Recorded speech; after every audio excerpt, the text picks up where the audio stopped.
Video കാണുന്ന എല്ലാ ക്രിസ്ത്യാനികളും ക്ഷമിക്കുക. കാരണം ഞാനിത് നിങ്ങളാരെയും പൊതുവെ ഉദ്ദേശിച്ചിട്ടല്ല പറയുന്നത്. പക്ഷെ സ്വാമി എല്ലാം പൊതുവാക്കി എടുക്കുകയാണ് എല്ലാം. അപ്പോൾ അയാൾക്കുള്ളൊരു മറുപടിയാണ്. നിങ്ങൾക്ക് വേദനിച്ചാൽ ക്ഷമിക്കുക. ഈ ക്രിസ്ത്യാനികളെ പറ്റി വർഗീയത പറയുമ്പോൾ ആദ്യം എടുത്ത് കയ്യിൽ പിടിക്കുന്ന മൊബൈൽ ആരുണ്ടാക്കിയതാണ്? പാച്ചനും ചങ്കരനും വല്ലതും ആണോ?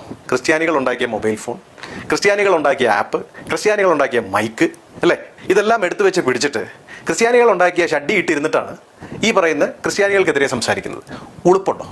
സിമ്പിളായിട്ട് ചോദിച്ചു, ഒരു അല്പമെങ്കിലും ഉളുപ്പുണ്ടോ? ഇതിനകത്ത് വല്ല കോമൺ സെൻസ് ഉണ്ടോ? ഇനി ഒരു ആശുപത്രിയിൽ ഒരു പ്രശ്നം വന്നാൽ, പെട്ടെന്നൊരു അപകടം പറ്റിയാൽ, ഈ ക്രിസ്ത്യാനികൾ ഉണ്ടാക്കിയ വണ്ടിയിൽ, കേരളത്തിൽ ഓടുന്ന വണ്ടികളും ഇന്ത്യയിൽ ഓടുന്ന വണ്ടികളൊക്കെ കണ്ടുപിടിച്ചത് അങ്ങ് ജർമ്മനിയിലും മറ്റ് ക്രിസ്ത്യൻ രാജ്യങ്ങളിലും തന്നെയാണല്ലോ. ക്രിസ്ത്യാനികളുടെ തലയാണല്ലോ ഈ വണ്ടി. നമുക്ക് ഉണ്ടായിരുന്നു കാളവണ്ടി, അല്ലേ? അപ്പം നമ്മൾ മറന്നു പോരുത്. അപ്പോൾ ഈ ക്രിസ്ത്യൻ വർഗീയത പറയുമ്പോൾ അവരുടെ സാധനങ്ങളും കൂടെ ഉപയോഗിക്കുകയാണെന്ന് മറന്നു പോരും. അപ്പോൾ ഈ ക്രിസ്ത്യൻ വണ്ടി കയറി ആശുപത്രിയിൽ ചെന്ന് ഈ ക്രിസ്ത്യാനികൾ ഉണ്ടാക്കിയ നീഡിലെടുത്ത് മൂട്ടിൽ ഇഞ്ചക്ഷനും വെച്ച്, അതുപോലെ തന്നെ ക്രിസ്ത്യാനികൾ തരുന്ന മരുന്നും കഴിച്ച്, ഈ പനി വന്നാൽ പോലും കഴിക്കുന്ന പാരസിറ്റാമോൾ ആരാ ഉണ്ടാക്കിയത്? ഇവിടുത്തെ വർഗീയ ചാണക പ്രസ്ഥാനങ്ങൾ പോലുമാണ് ഉണ്ടാക്കിയത്. അതും ക്രിസ്ത്യാനികൾ തന്നെയല്ലേ? അപ്പോൾ ഈ ക്രിസ്ത്യാനികളെ കുറ്റം പറയുമ്പോൾ നമ്മൾ അവരുടെ എല്ലാം ഉപേക്ഷിക്കണം. നമ്മളിടുന്ന ഷഡ്ഡി പോലും അവരുടെ ഡിസൈനാണ്. അടിച്ചു നോക്കണം. നമുക്ക് പണ്ടോട്ടായിരുന്നത് കോണകമാണ്. കോണകം ഇട്ടിട്ടല്ലല്ലോ. സ്വാമി പറയുന്നത് അവർ കണ്ടുപിടിച്ച മൊബൈൽ ഫോൺ സത്യമല്ലേ? അവർ കണ്ടുപിടിച്ച മൊബൈൽ ഫോൺ നമ്മൾ ഉപയോഗിക്കുന്നു. അവർ കണ്ടുപിടിച്ച ഷഡ്ഡി നമ്മൾ ഉപയോഗിക്കുന്നു. അങ്ങനെ മൊത്തം ക്രിസ്ത്യാനികളാണ്. പുള്ളി ഇങ്ങനെ ശാസ്ത്രജ്ഞന്മാരെന്നല്ല പറയാ, ക്രിസ്ത്യാനികളാണ്. ജൂതനാണ് ആറ്റം ബോംബ് കണ്ടുപിടിച്ചത്, റോബർട്ട് ഓപ്പൺഹൈമർ. പക്ഷെ അത് കൊണ്ടുപോയി ജപ്പാനിൽ ഇടാം എന്ന് കണ്ടുപിടിച്ചത് ക്രിസ്ത്യാനിയാണ്. ഏകദേശം 80,000 പേരെങ്ങാണ്ട് കൊല്ലപ്പെട്ടു. ക്രിസ്ത്യാനികളുടെ ഏറ്റവും വലിയൊരു കണ്ടുപിടുത്തമായിരുന്നു വെളുത്ത ക്രിസ്ത്യാനിയും കറുത്ത ക്രിസ്ത്യാനിയും. വെളുത്ത ക്രിസ്ത്യാനികൾക്ക് കറുത്ത ക്രിസ്ത്യാനികളെ കണ്ടുകൂടായിരുന്നു. അതുപോലെ തന്നെ കറുത്ത വർഗ്ഗക്കാരെ കണ്ടുകൂടായിരുന്നു. ഒരു വലിയൊരു കണ്ടുപിടുത്തമായിരുന്നു അവരുടെ. ക്രിസ്ത്യാനികൾ ഭരിക്കാനുണ്ടായവരാണ് എന്നാണ്. അങ്ങനെ കറുത്ത വർഗ്ഗക്കാരെ അടിമകളാക്കി. അത് അവരുടെ ഒരു വലിയ കണ്ടുപിടുത്തമായിരുന്നു. ദശലക്ഷക്കണക്കിന് നീഗ്രകളെ കൊന്നൊടുക്കി. പിന്നെ ഇന്ത്യയിൽ അവർ നടത്തിയിട്ടുള്ള വലിയ, നമ്മുടെ ഭഗത് സിംഗിനെ കൊന്നതാരാ? ക്രിസ്ത്യാനികൾ. സുഭാഷ് ചന്ദ്രബോസിനെ വേട്ടയാടിയതാരാ? ക്രിസ്ത്യാനികൾ. ജാലിയൻ വാലാബാഗ് കൂട്ടക്കൊല നടത്തിയതാരാ? ക്രിസ്ത്യാനികൾ. വാഗൺ ട്രാജഡി നടത്തിയതാരാ? ക്രിസ്ത്യാനികൾ. പഴശ്ശിരാജയെ കൊന്നതാരാ? ക്രിസ്ത്യാനികൾ. ഝാൻസി റാണിയെ കൊന്നതാരാ? ക്രിസ്ത്യാനികൾ. താന്തിയ തോപ്പിയെ കൊന്നതാരാ? ക്രിസ്ത്യാനികൾ. അങ്ങനെ ഇതുമൊക്കെ ക്രിസ്ത്യാനികൾ എന്ന ക്രെഡിറ്റിലോട്ട് പോകും. ഈ ശാസ്ത്രം മാത്രമല്ല അവരതായിട്ടുള്ള കണ്ടുപിടുത്തങ്ങൾ, ഇങ്ങനെ കുറെ സാധനങ്ങളും വരും. യൂറോപ്പിൽ കഗോട്ടുകൾ എന്ന് പറഞ്ഞൊരു അയിത്ത ജാതിക്കാരുണ്ടായിരുന്നു. അവരെ മാറ്റി നിർത്തിയതാരാ? ക്രിസ്ത്യാനികൾ. രണ്ടാം ലോക മഹായുദ്ധം നടത്തിയതാരാ? ക്രിസ്ത്യാനികൾ. കത്തോലിക്കനായിരുന്നു ഹിറ്റ്ലർ. പുള്ളിയുടെ വലിയ കണ്ടുപിടുത്തം ഗ്യാസ് ചേമ്പർ ആയിരുന്നു. ദശലക്ഷക്കണക്കിന് ജൂതന്മാരെ കൊന്നൊടുക്കുകയും ചെയ്തതാരാ? ക്രിസ്ത്യാനികൾ. ഒന്നാം ലോക മഹായുദ്ധം ചെയ്ത് നാട്ടിൽ കോടാനുകോടി ആൾക്കാരെ കൊന്നതാരാ? ക്രിസ്ത്യാനികൾ. അങ്ങനെ നിങ്ങളിങ്ങനെ മതത്തിന്റെ ക്രെഡിറ്റിലോട്ട് പോയി കഴിഞ്ഞാൽ ഇങ്ങനെ ഒരുപാട് പോകും.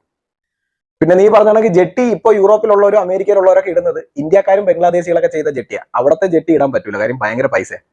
അതുകൊണ്ട് ഇന്ത്യയിൽ നിന്ന് അങ്ങോട്ട് കയറ്റുമതി ചെയ്യുന്ന ജെട്ടികളാണ് പരമാവധി അവിടെ ഉള്ളവർ ഉപയോഗിക്കുക.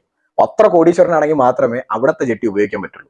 ക്രിസ്ത്യാനികളുടെ ഏറ്റവും വലിയൊരു മുന്നേറ്റം എന്ന് പറയുന്നത് ഹൈപ്പേഷ്യ എന്ന് പറഞ്ഞൊരു ശാസ്ത്രജ്ഞൻ ഉണ്ടായിരുന്നു. പുള്ളിയെ കൊന്നത് റോട്ടിലൂടെ വലിച്ചഴച്ച് ചിരട്ട കൊണ്ടും കമ്പ് കൊണ്ടും ദേഹത്തൊക്കെ കുത്തി വരഞ്ഞ് ചോര വാർന്നാണ് ഹൈപ്പേഷ്യ മരിച്ചത്.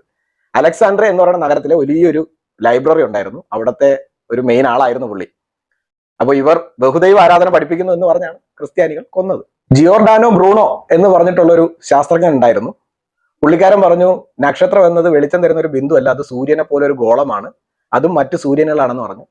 ക്രിസ്ത്യാനികൾ ശാസ്ത്രീയ കണ്ടുപിടുത്തങ്ങൾക്ക് മുൻതൂക്കം നൽകുന്നതുകൊണ്ട് പുള്ളിക്കാരനെ പിടിച്ച് ജയിലിലിട്ട് ഒരു 7 വർഷം ജയിലിൽ കിടന്നിട്ട് പുള്ളിയെ മതവിചാരണ ചെയ്ത് 1600 ഫെബ്രുവരി 17 ഈ ക്രിസ്ത്യാനികളെല്ലാം കൂടി ജീവനോടെ അങ്ങ് കത്തിച്ചു.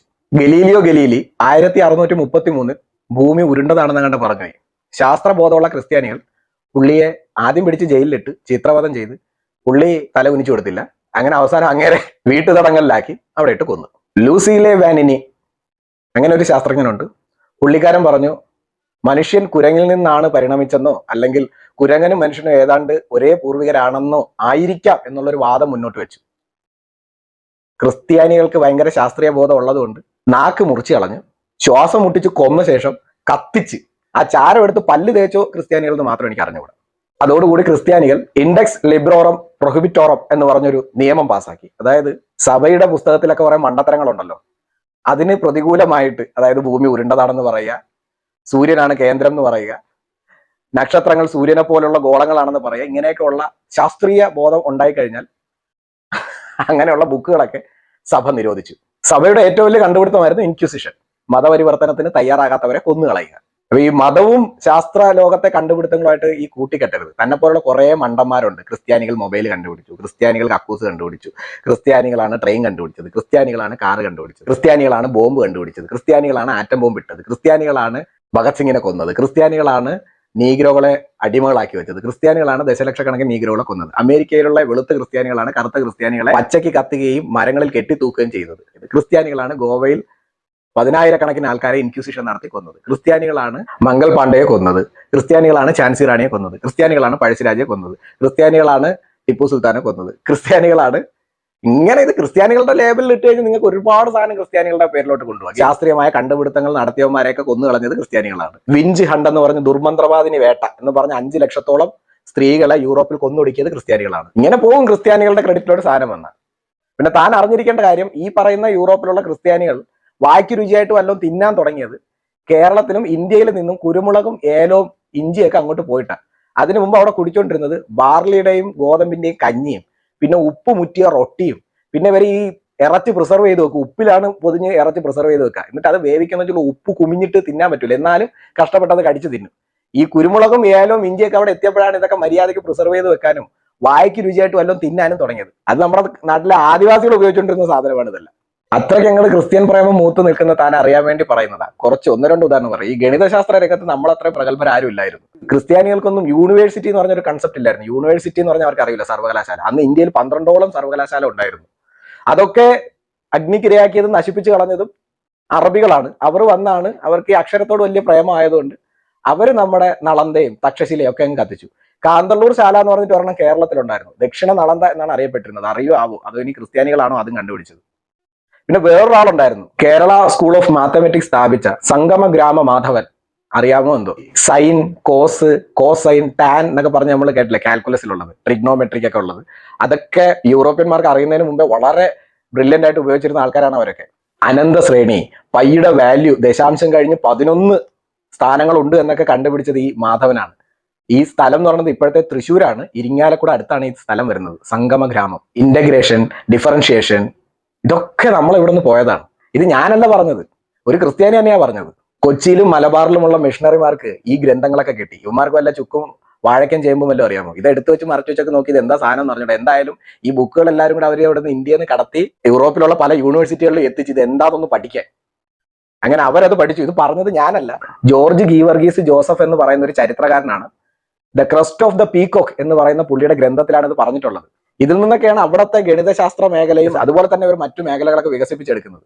ഈ ക്രിസ്ത്യാനികളൊന്നും പുറത്തു പറഞ്ഞില്ല, നാണക്കേടല്ലേ. അതുകൊണ്ട് അവർ കുറെ കാലം മൂടി വെച്ചു. പക്ഷെ 20-ാം നൂറ്റാണ്ടിന്റെ തുടക്കത്തിൽ ചാൾസ് ഫിഷ് എന്ന് പറഞ്ഞ ഗവേഷകനാണ് ഇതിനെപ്പറ്റി കൂടുതൽ പഠിക്കുകയും അങ്ങനെ ഈ പറയുന്ന സംഭവങ്ങളൊക്കെ യൂറോപ്പിൽ എത്തിയത് കേരളത്തിൽ നിന്നാണെന്ന് തെളിയിക്കപ്പെട്ടത്. ഈ സംഗമ ഗ്രാമ മാധവൻ ജീവിച്ചിരുന്നത് 1340 1425 കാലഘട്ടത്തിലാണ്. ഒന്ന് അന്വേഷിച്ച് നോക്കിയാൽ മതി. ദശാംശ സമ്പ്രദായം, പൂജ്യം, ട്രിഗ്നോമെട്രി, കാൽക്കുലസ്, ഇതൊക്കെ ഇവിടെ നിന്ന് അങ്ങോട്ട് പോയതാണ്. പക്ഷെ എന്ത് ചെയ്യാൻ നോക്കും, നമ്മുടെ ഈ ഗ്രന്ഥപുരകളും നമ്മുടെ ഗവേഷണശാലകളും ഒക്കെ അറബികൾ കത്തിച്ചും കളഞ്ഞു. പിന്നെ നമ്മളെങ്ങനെ പുരോഗമിക്കും? പിന്നെ അവരുടെ അടിമകളായി, പിന്നെ അവരുമായിട്ട് യുദ്ധമായി. അവരുമായിട്ടുള്ള യുദ്ധത്തിന്റെ ഇടയിൽ ഇവിടെ പോർച്ചുഗീസുകാർ വരുന്നു, ഫ്രഞ്ചുകാർ വരുന്നു, വാഴയ്ക്ക വരുന്നു, ചേമ്പ് വരുന്നു, തന്റെ ഇതെല്ലാം ക്രിസ്ത്യാനികളാണ് കേട്ടോ. പിന്നെ അവന്മാർ ഇവിടെ വന്നു. പിന്നെ അവന്മാരുമായിട്ട് അടി ഉണ്ടാക്കാൻ നിൽക്കും, ഇവിടെ ശാസ്ത്ര ഗവേഷണം നടത്താൻ നിൽക്കും. ഇവന്മാരാണെങ്കിൽ ഒരു സൈഡിൽ കൂടെ ഈ ബുക്കുകൾ ഇവിടുന്ന് കടത്തേണ്. മിഷണറിമാർ ഇതെടുത്ത് വായിച്ചു നോക്കി ഇവന്മാർക്ക് ചുക്കും അറിയില്ല, ചേമ്പും അറിയില്ല. അങ്ങനെ ഇത് ഇവിടെ നിന്ന് ഇംഗ്ലണ്ടിലെ യൂണിവേഴ്സിറ്റിയിലോട്ട് കടത്തി വിശദമായിട്ട് പഠിച്ചു. തന്നെ പോലുള്ളവന്മാർക്ക് ഈ തൊലി വെളുത്തവന്മാരെ കാണുമ്പോൾ എന്താണോ ഈ ഒരു നാക്കിനൊരു തരിപ്പ് നക്കാൻ. പണ്ടും ഈ ക്രിസ്ത്യാനികളുടെ വിചാരം എന്ന് വെച്ചാൽ വെളുത്തിരിക്കുന്ന ഒരു ലോകം ഭരിക്കാൻ ഉണ്ടായവന്മാരാണെന്ന്. ആ ഒരു അടിമ ചിന്ത ഉണ്ടല്ലോ തനിക്കൊക്കെ, അവർ വെളുത്തിരിക്കുന്നവരാണ്, അതുകൊണ്ട് അവരെ കണ്ടുപിടുത്തങ്ങളൊക്കെ നടത്തിയിട്ടുള്ളൂ. നമ്മളിവിടെ കണ്ടുപിടുത്തങ്ങളെ നമ്മൾ നടത്തിയിട്ടില്ല. കാര്യം നമ്മൾക്ക് ഇവിടെ ഫ്രീ ആയിട്ട് ജീവിക്കുകയായിരുന്നല്ലോ. ഈ ഉള്ള നാറികളുമായിട്ട് യുദ്ധം ചെയ്യലായിരുന്നല്ലോ നമ്മുടെ ഈ ഒരു എന്താ പറയാ 10-ാം നൂറ്റാണ്ട് തൊട്ട് ഈ 20-ാം നൂറ്റാണ്ട് വരെ എടുത്താലും നമുക്ക് യുദ്ധങ്ങളല്ലേ ഉള്ളൂ. 1100-കളിലെ അറബികളുടെ ആക്രമണം തുടങ്ങി, പിന്നെ സുൽത്താനേറ്റ് ആക്രമണങ്ങളായി, പിന്നെ ഇവിടെ മുഗൾ ആക്രമണങ്ങളായി, പിന്നെ ടിപ്പു സുൽത്താന്റെ ആക്രമണങ്ങളായി, പിന്നെ അത് കഴിഞ്ഞ് യൂറോപ്യന്മാര്, ഫ്രഞ്ചുകാർ ഒക്കെ ക്രിസ്ത്യാനികളുണ്ടല്ലോ. ഈ ക്രിസ്ത്യാനികളെല്ലാം കൂടെ വന്ന് ഇവിടെ മതപരിവർത്തനം, ഇൻക്വിസിഷൻ, വെട്ടിക്കൊല, കൂട്ടക്കൊലപാതകം ഇതൊക്കെ ആയിട്ട് നടന്നു. എന്നാലും തനിക്കൊക്കെ തൊലി വെളുത്തവനെ കാണുമ്പോൾ ഒരു തരിപ്പാണ്. നടക്കട്ടെ. തന്നെയൊക്കെ പോലുള്ളവന്മാരായിരുന്നു പണ്ട് പക്ക ഈ ബ്രിട്ടീഷുകാരുടെ കാല് നക്കി നമ്മുടെ രാജാക്കന്മാരുടെ ഒളിത്താവളങ്ങൾ കാണിച്ചു കൊടുക്കുക, ഈ ചൂട്ടും പിടിച്ച് മുമ്പേ നടക്കുക. ഈ പഴശ്ശിരാജ സിനിമയിൽ ജഗതിയുടെ ഒരു റോളുണ്ട്. അമ്മാരി സാധനങ്ങളുണ്ടല്ലോ, ഇപ്പോഴും ഇതാണ് ചെയ്യുന്ന പണി. അതിൽ മമ്മൂട്ടിയുടെ ഡയലോഗ് ഉണ്ട്, മ്ലേച്ഛ നിന്റെ ചോര ഈ മണ്ണിൽ വീണാൽ ഈ മണ്ണ് അശുദ്ധമായി പോകും. അത്രേ എനിക്ക് പറയാനുള്ളൂ. ജയ് ഹിന്ദ്.